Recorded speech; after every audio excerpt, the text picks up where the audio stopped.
Hi folks, we're starting today's video with one of those fancy zooming down into the earth videos that we see on all the posh videos that I'm not quite good enough yet to make. And obviously you'll probably know from the title of the video and what you can see on the screen, we are going to be having a look around the Home Computer Museum in a place called Helmond, which is in the Netherlands.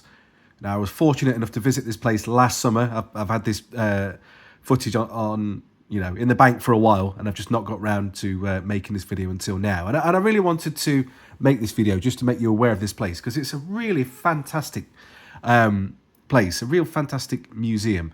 I've been there a couple of times now over the last few years, and this time I filmed some bits and bobs with the full intention of making something for the channel.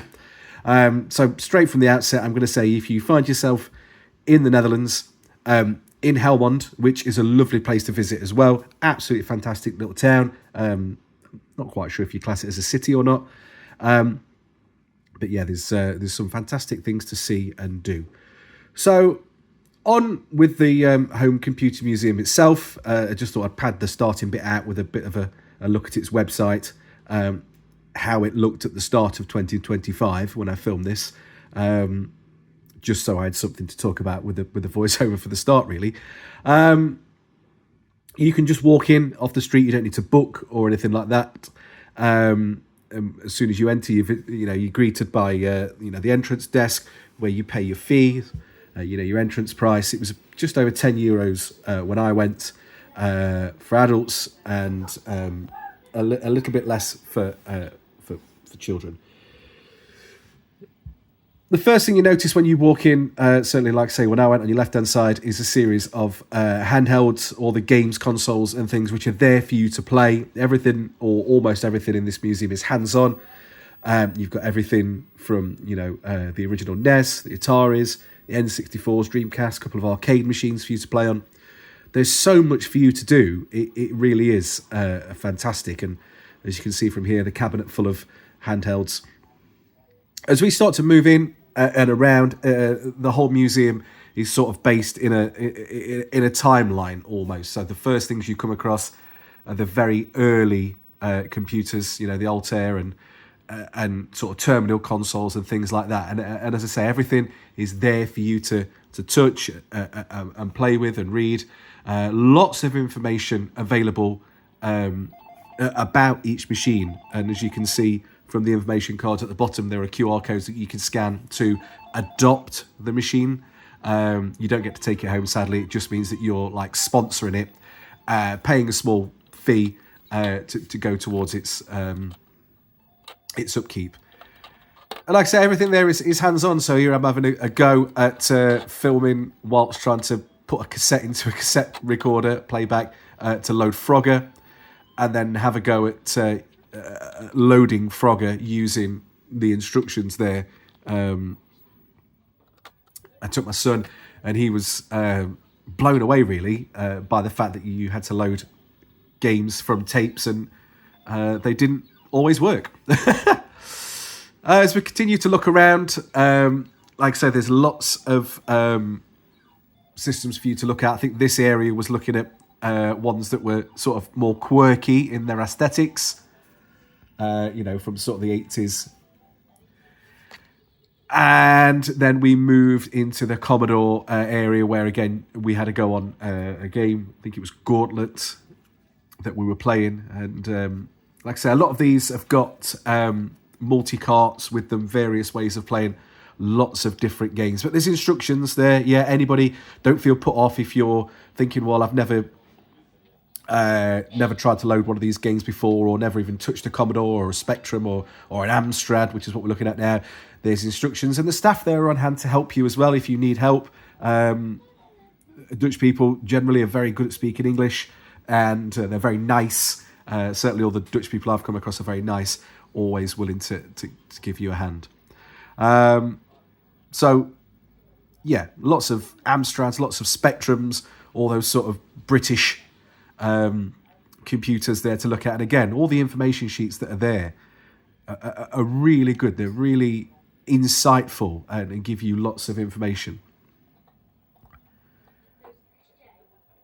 as well as the computers themselves, they've got a whole host of boxes and stuff, which for me generate as much nostalgia as the computers themselves. They've got a Sinclair C5 vehicle. Sadly, you can't try this. But again, just with the Sinclair, Spectrums and things like that, it's fantastic that they've got one of those in there. Moving around, yeah, you can see all the peripherals that they've got. This museum really, really does seem to go on and on and on and on. There's literally so much for you to have a go at. And as I said a couple of times already, it's all hands-on. Yeah, you can all sit down and just have a go with all of it. If you've got a particular itch that you want to scratch, I want to get back to playing on Paint or something on an Amiga from 1991, creating some clip art, printing it out there on the ribbon printer. It's all there for you to try.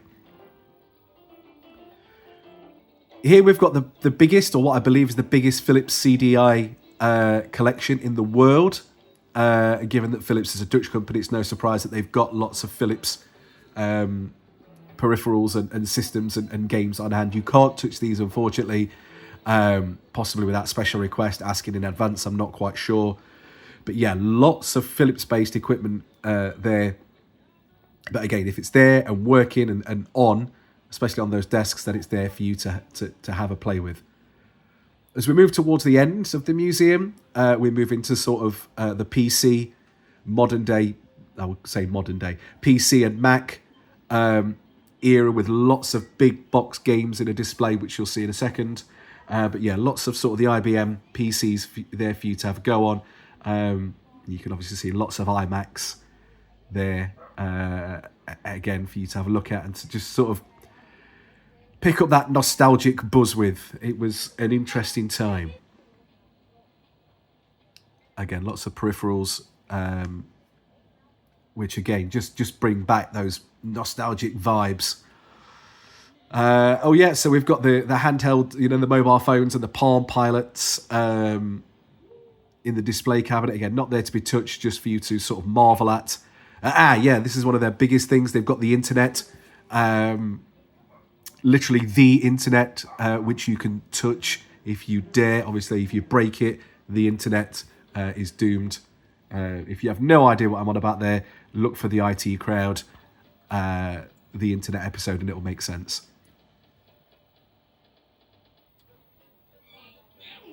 As we move towards the end of the museum, you're not kicked out straight away. Yeah, once you've paid your price, you can go back in. So we went back into the arcade section, into the console section, and had more of a play around. We spent a couple of hours there just playing through different games. They've got a couple of, like I say, quiz machines that you can see here to play on. It's all really nice. Like I say, I took along my young son. I even took along the wife, and she enjoyed it. She's not a gamer. She's not a gamer like myself or my son, but even she was amazed at the things that were there, and even she found herself sort of playing with MS Paint and Paint on the Amiga, reliving those childhood memories. This is another thing that they've got. It's sort of like an interactive library where you can browse all their stock, all their games, all games, and just look for some information on them if you want to. You can't necessarily play them on this system. It's more of just a library. But again, just something there for you to look through. There really is lots of things to do. Finishing off, as I mentioned, the big box game collection, not to touch but to look at, and just to bring back that nostalgia. So that was a bit of a whistle-stop tour, really, of the Home Computing Museum. It's a place, like I said, I've been a couple of times, and I plan to go back again in the future. I filmed this in the summer 24. I fully expect them to have some more things there, but next time we go in the summer. If you want some more information, go and check out their website. homecomputermuseum.nl. And yeah, I hope you enjoyed just sort of my whistle-top tour of the museum. Bye for now.